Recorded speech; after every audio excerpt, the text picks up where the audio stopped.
समस्त नमस्कार पहले गत क्लास रे आमे शिक्षण कौशलानी विषय किसी पढ़ी शिक्षण कौशल गुड़िक विषय पढ़ी किसी आज पूरा नेक्स्ट इंपोर्टाट क्लास ता भीतर जहाँ रही टपिक आम देखी ना आम मु प्रथम कहूँ आम केवल इंपोर्टाट विषय को ही ये कभर करवा जो प्रश्न पिले आसी पीआईक्यू रे है ताकू लक्ष्य कर पिले आम कभर करवा कि आम मेन लक्ष्य पिले आम सिटी बुक टू ही भल भाव पढ़ा संस्कृत भाषा शिक्षण सेठू आम भल भाव कभर करवा ठीक अच्छे।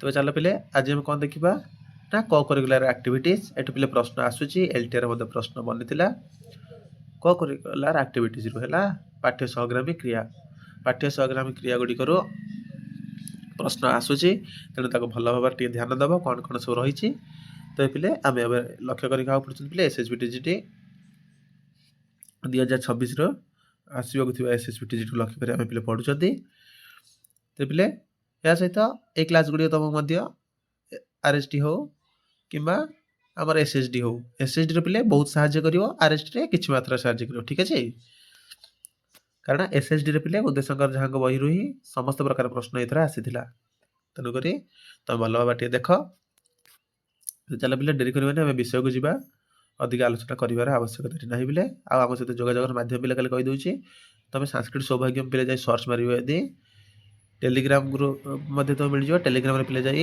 संस्कृत सौभाग्य मार तबे तुम टेलीग्राम चैनल मिल सहित व्हाट्सएप चैनल मिल ठीक अच्छे सब तुम जाए जॉइन नहीं सब क्लास अपडेट जापर आ प्रत्येक दिन न्यू क्लास गुड़िक सका 6टा बेले हो न्यू क्लास के ना सका 6टा बेले न्यू क्लास गुड़िक हो सन्धार आमर प्रीवियस क्लास गुड़िक जो गुड़िक होता कभर होता तार लिंक दिया तुम मैंने कभर कर ठीक अच्छे।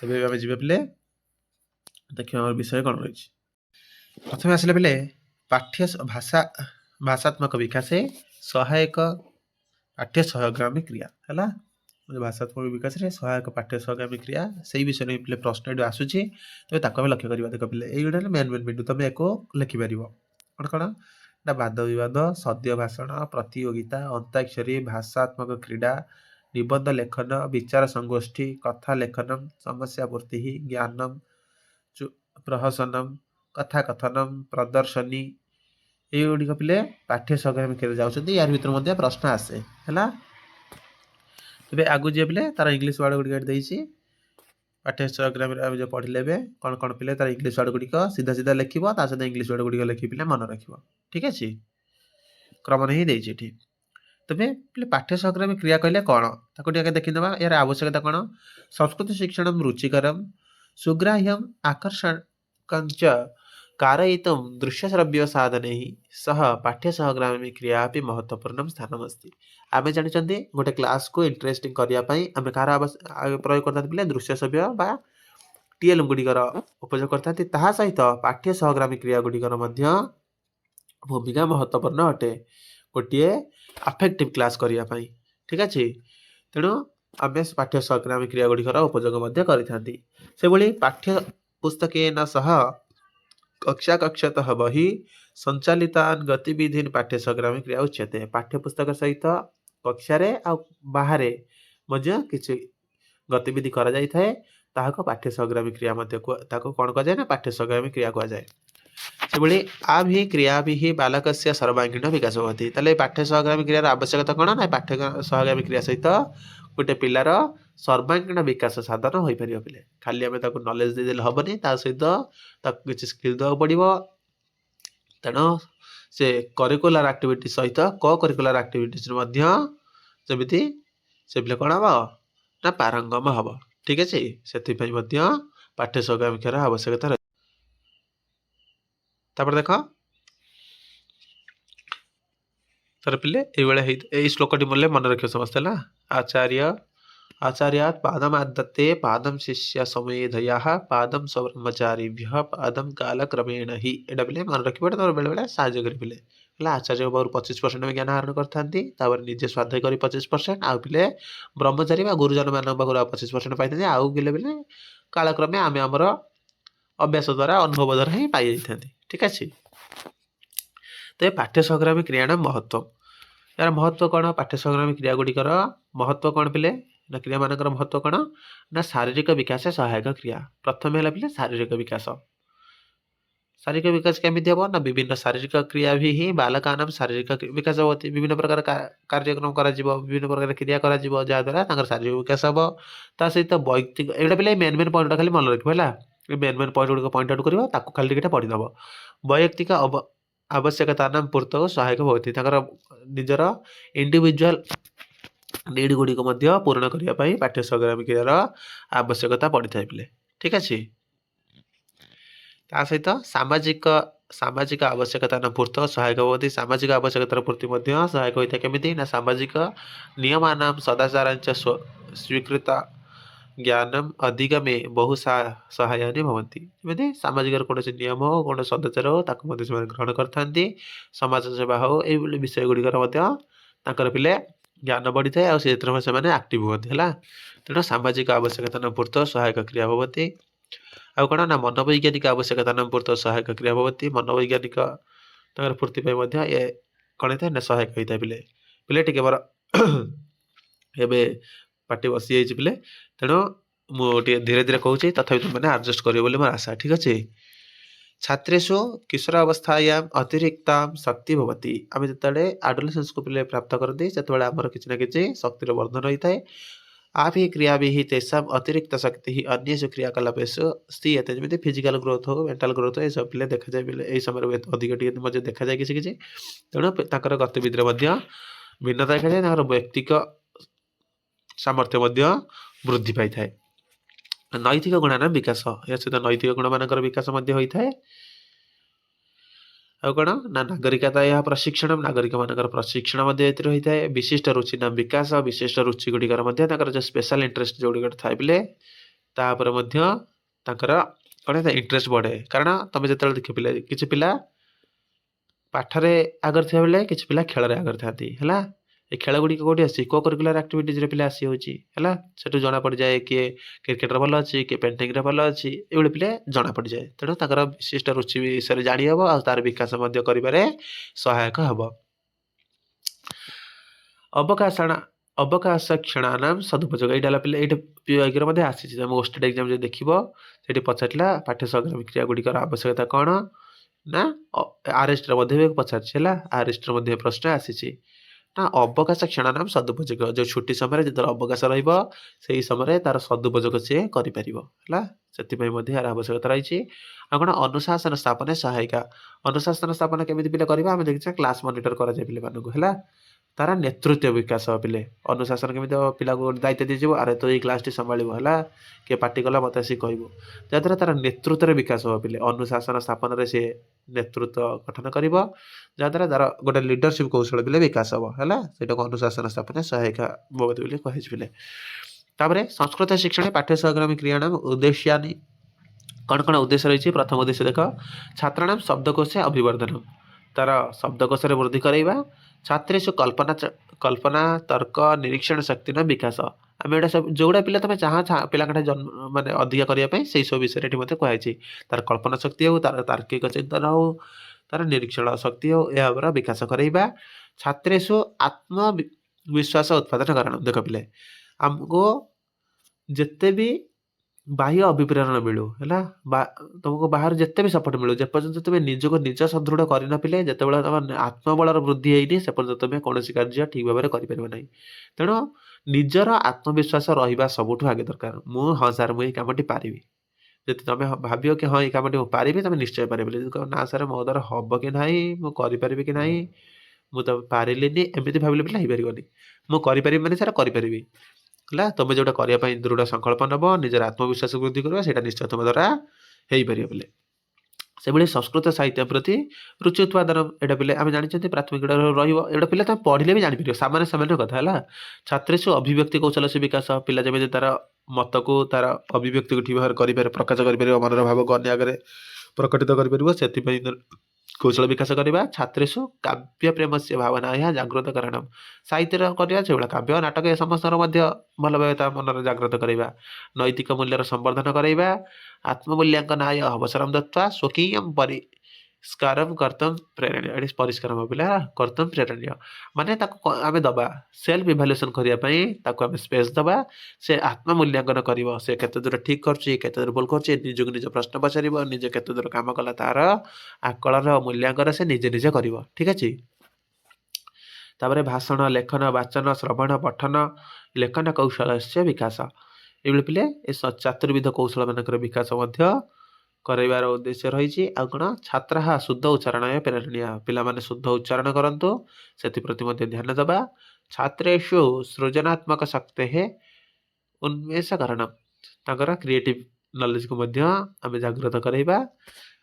ଏହା ମଧ୍ୟ ପାଠ୍ୟ ସଂଗ୍ରାମୀ କ୍ରିୟାର ଗୋଟିଏ ଉଦ୍ଦେଶ୍ୟ।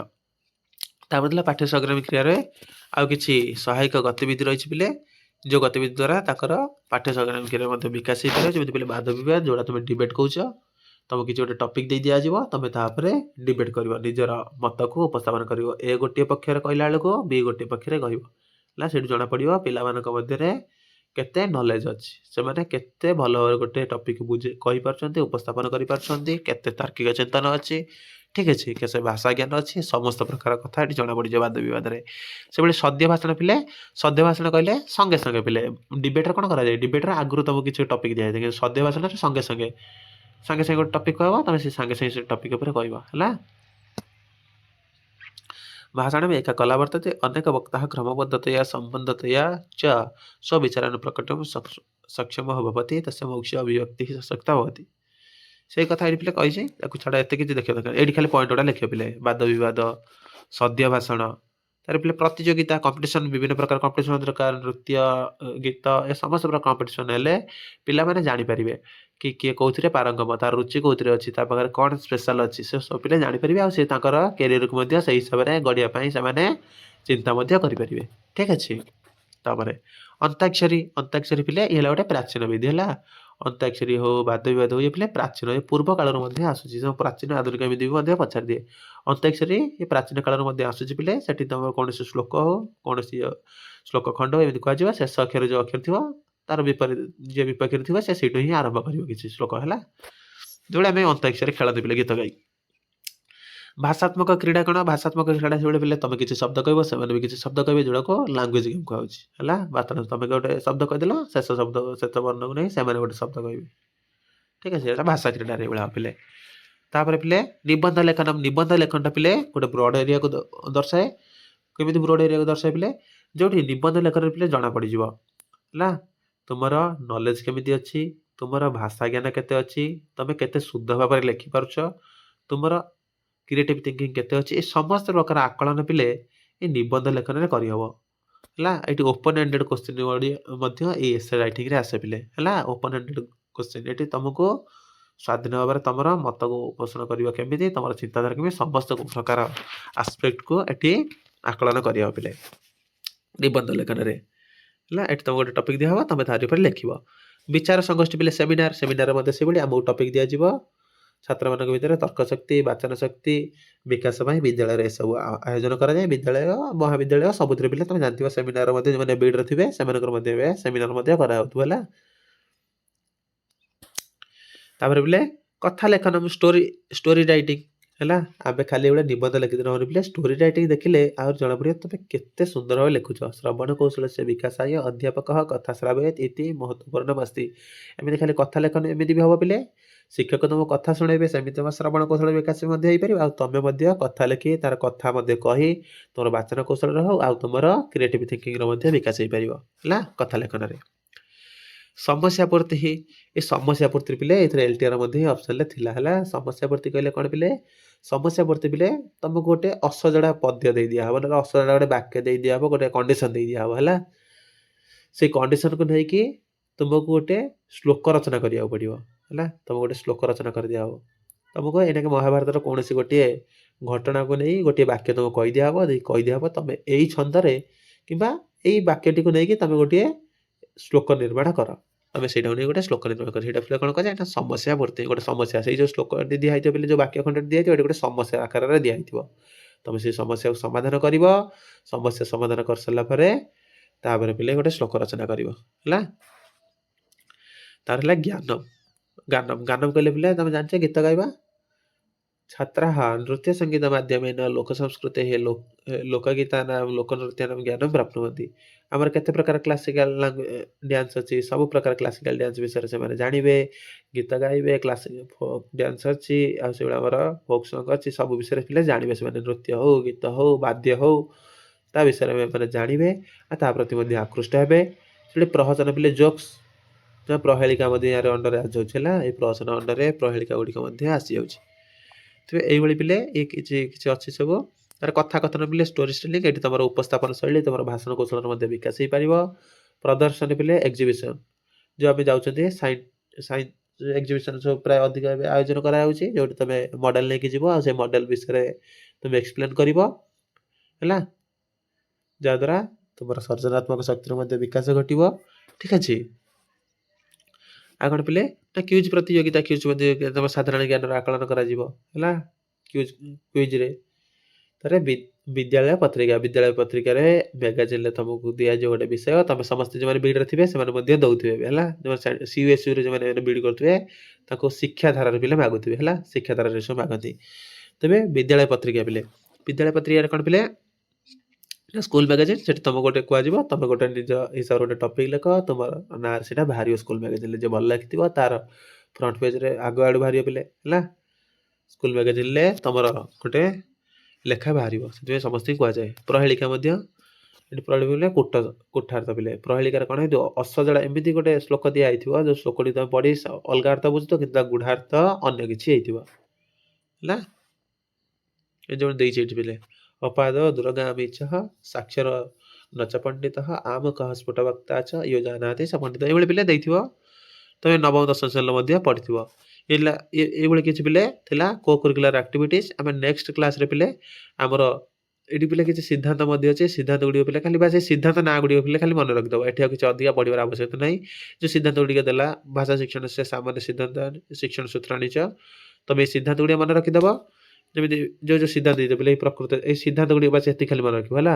ଏ ସିଦ୍ଧାନ୍ତ ଗୁଡ଼ିକ କ'ଣ ତା ବିଷୟରେ ଟିକେ ଟିକେ ଖାଲି ଲେଖିଦେବ, ଦେଖିଦେବ, ନହେଲେ ଖାଲି ସିଦ୍ଧାନ୍ତ ଗୁଡ଼ିକ ପଏଣ୍ଟ ଆଉଟ୍ କରିଦେବ। ଯେମିତି ଅଛି ପ୍ରାକୃତବାଦୀ ସିଦ୍ଧାନ୍ତ, ଅଭ୍ୟାସ ସେ ସିଦ୍ଧାନ୍ତ, ରୁଚେହ ସିଦ୍ଧାନ୍ତ, ଭାବାତ୍ମକ ଶକ୍ତି ସିଦ୍ଧାନ୍ତ, ଏଇଭଳିଆ ସେ ପଚାରିବ। ପିଲା ସିଧା ପଚାରିବ, ଏ ଭିତରେ କୌଣସି ସିଦ୍ଧାନ୍ତରେ ଯାଉନି, ତୁମେ ଏଇ ସିଦ୍ଧାନ୍ତ ଗୁଡ଼ିକ ମନେ ରଖିଥିବ ତାହେଲେ ଆନ୍ସର ହେଇଯିବ ପିଲେ, ଠିକ୍ ହେଇଯିବ। ସ୍ପେସିଫିକ୍ କରି ଆଉ ଭିତରକୁ ଯିବନି ପିଲେ, ଖାଲି ଏଇଠି ହିଁ ପଚାରିବ। ତେବେ କ'ଣ କ'ଣ ସିଦ୍ଧାନ୍ତ ଅଛି ଦେଖିଦେବା ଥରେ। ପ୍ରକୃତିବାଦୀ ସିଦ୍ଧାନ୍ତ, ଅଭ୍ୟାସସ୍ୟ ସିଦ୍ଧାନ୍ତ, ରୁଚେହ ସିଦ୍ଧାନ୍ତ, ଭାବାତ୍ମକ ଅଭିବ୍ୟକ୍ତି ସିଦ୍ଧାନ୍ତ, ଏକତା ସହଗାମୀ ସିଦ୍ଧାନ୍ତ। ଏ କୋଉଠି ଅଛି ପିଲେ, ଜେନେରାଲ ପ୍ରିନ୍ସିପଲ ଆଣ୍ଡ ଟିଚିଂ। ଏହାକୁ ଛାଡ଼ ପିଲେ ଖାଲି ସିଦ୍ଧାନ୍ତ ଗୁଡ଼ିକ ମନେ ରଖିବ, ଆଉ ତା ସହିତ ଶିକ୍ଷଣ ସୂତ୍ର ଗୁଡ଼ିକ କ'ଣ କ'ଣ ଅଛି ତାକୁ ଟିକେ ମନେ ରଖିଦେବ ହେଲା। ରୁଚି ସିଦ୍ଧାନ୍ତରେ ପିଲେ ଯେଉଁ ରୁଚି ଆସୁଥିବ ଏଇଭଳି ସବୁ ଅଛି। ଶିକ୍ଷଣ ସୂତ୍ରରେ ପିଲେ ସେ ଯେଉଁ ଆସିବ ସବୁ ସରଳରୁ କଠିନ ପ୍ରତି, କଠିନରୁ ସରଳ ପ୍ରତି, ତାକୁ ଟିକେ ଲକ୍ଷ୍ୟ କରିବ। ଶିକ୍ଷଣ ସୂତ୍ର ଗୁଡ଼ିକ ଦେଖିଦେବ, ଦେଖିଦେଲେ ପିଲେ ଖାଲି ଲେଖିଦେବ ହେଲା। ଶିକ୍ଷଣ ସୂତ୍ର ଗୁଡ଼ିକ ଯୋଉଠି ସରଳରୁ କଠିନ ଆଡ଼କୁ ଯିବା, ଜ୍ଞାତରୁ ଅଜ୍ଞାତ ଆଡ଼କୁ ଯିବା, ଏଇ ଯେଉଁ ଶିକ୍ଷଣ ସୂତ୍ର ଗୁଡ଼ିକ ଅଛି ତାକୁ ପିଲେ ଦେଖିଦେବ, ସେତିକି ଲେଖିଦେବ ପିଲେ। ଆଉ ତାପରେ ନେକ୍ସଟ କ୍ଲାସ୍ରେ ପିଲେ କ'ଣ କରିବା ନା, ସେକେଣ୍ଡ ୟୁନିଟ୍ର ସିଲାବସ୍କୁ ଆମେ ଯିବା। ଠିକ୍ ଅଛି। ଆମେ ଆଉ ଏକୁ ଆଲୋଚନା କରିବାନି। ଏଠି ପିଲେ ଅଧିକ କିଛି ବେଶୀ ପଢ଼ିବାର ଆବଶ୍ୟକତା ନାହିଁ, ବା ସେ ମେନ୍ ପଏଣ୍ଟ ଗୁଡ଼ିକ ତୁମେ ଦେଖିବ ହେଲା। ମେନ୍ ପଏଣ୍ଟ ଗୁଡ଼ିକ ଖାଲି ଲେଖିଦେବ ଆଉ ତାକୁ ହିଁ ମନେ ରଖିବ। ଏ ସିଦ୍ଧାନ୍ତ ଗୁଡ଼ିକ କ'ଣ କ'ଣ, ଆଉ ଏଇ ଶିକ୍ଷଣ ସୂତ୍ର ଗୁଡ଼ିକ ଦେଖ ପିଲେ। ଶିକ୍ଷଣ ସୂତ୍ରରେ କ'ଣ କ'ଣ ଅଛି ତାକୁ ଟିକେ ଦେଖିଦିଅ। ଶିକ୍ଷଣ ସୂତ୍ରରେ ପିଲେ କ'ଣ ଆସିଲା, ସରଳାତ୍ କଠିନମ ପ୍ରତି ହେଲା, ସେଭଳି ଜ୍ଞାତାତ୍ ଅଜ୍ଞାତମ ପ୍ରତି, ସ୍ଥୂଲାତ୍ ସୂକ୍ଷ୍ମ ପ୍ରତି, ପୂର୍ଣ୍ଣତଃ ଅଂଶମ ପ୍ରତି, ବିଶେଷାତ୍ ସାମାନ୍ୟ ପ୍ରତି। ଏଇ ଶିକ୍ଷଣ ସୂତ୍ର ଗୁଡ଼ିକ ମନେ ରଖିଦେବ। ସେ ପଚାରିବ ଏଥିରେ ଶିକ୍ଷଣ ସୂତ୍ର ଗୁଡ଼ିକ କୋଉଟା, ନହେଲେ ଏ ଭିତରେ କୋଉଟା ଶିକ୍ଷଣ କୋଉ ଭଳିଆ ଶିକ୍ଷଣ କରିବା ଦରକାର। ଆଉ ଅଧିକ କିଛି ବି ଏଠି ସେ ପଚାରିବନି। এই ଶିକ୍ଷଣ ସୂତ୍ର ଗୁଡ଼ିକ ମନେ ରଖିବ, ତା ସହିତ ଇଂଲିଶ ୱାର୍ଡ ଗୁଡ଼ିକ ଥର ମନେ ରଖିଦେବ ହେଲା। ଜ୍ଞାତରୁ ଅଜ୍ଞାତ ପ୍ରତି, ଯେମିତି ଫ୍ରମ୍ ନୋନ୍ ଟୁ ଅନନୋନ୍, ସେଭଳି ତାର ଇଂଲିଶ ରୂପ ଗୁଡ଼ିକ ମଧ୍ୟ ମନେ ରଖିଦେବ। ଏତିକି ଥିଲା ପିଲା କିଛି। ଫାଷ୍ଟ ୟୁନିଟ୍ ଏବେ ସରିଲା। ଏଠି ଆଉ କିଛି ବିଶେଷ ଭାବରେ ପଢ଼ିବାର ଆବଶ୍ୟକତା ନାହିଁ। ଆମେ ନେକ୍ସଟ କ୍ଲାସ୍ରେ ଯେତେବେଳେ ସଂସ୍କୃତ ଶିକ୍ଷଣ ପଢ଼ିବା, ସେଠି ପିଲା ଏକାଥରେ ଆମେ ସେକେଣ୍ଡ ୟୁନିଟ୍ ଯିବା, ମେଥଡ଼ ଗୁଡ଼ାକ ପଢ଼ିଦେବା। ସେ ମେଥଡ଼ ଗୁଡ଼ିକର ଅଧିକ ପ୍ରଶ୍ନ ଆସିବେ ପିଲେ, ତାକୁ ଆମେ ଭଲ ଭାବରେ ଦେଖିନେବା। ଠିକ୍ ଅଛି। ତେବେ ଆଜି ପାଇଁ ହେଲେ ଏତିକି। ଆମେ ଦେଖା ନେକ୍ସଟ କ୍ଲାସ୍ରେ। ତୁମ କ୍ଲାସ୍ କେମିତି ଭଲ ଲାଗୁଛି ନିଶ୍ଚୟ କମେଣ୍ଟ ବକ୍ସରେ ଜଣାଇବ। ଠିକ୍ ଅଛି। ରହିଲି। ଜଗନ୍ନାଥ ସମସ୍ତଙ୍କର କଲ୍ୟାଣ କରନ୍ତୁ।